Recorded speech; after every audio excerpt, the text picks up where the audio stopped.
अरे भाई है बुढ़िया चाची एकदम तबाह कर दिल बे ना ना इंस्टा फेसबुक पर पूरा तबाह कर दिल बे खाली खेसारी लाल यादव के बारे में रोस्ट कर दिया।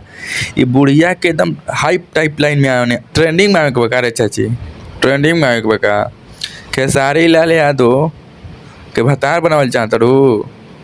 बोली है बने कोई तो मरद के जरूरत पर तो बोली है चाची मिल जाए खेसारी लाल यादव बॉडी बिल्डर आना जरूरत बुझा तक पड़ा तक के काना सिखावले में तू बोलत रही रे चाची। ए चाची अब एगो लड़की भी आराम से ओकरे के लेके जिंदगी काटा मरद तो छोड़िए दिल बा लड़कियों के का बदनाम कल चाहत रू चाची कहीं का एकदम चाची बिगड़ गई है ना मन बिकारे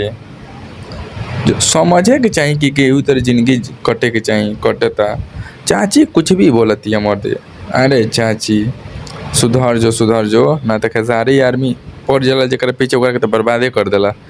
आ जौनो तरह का फिल्म मिलत रहे अब वो ना मिली।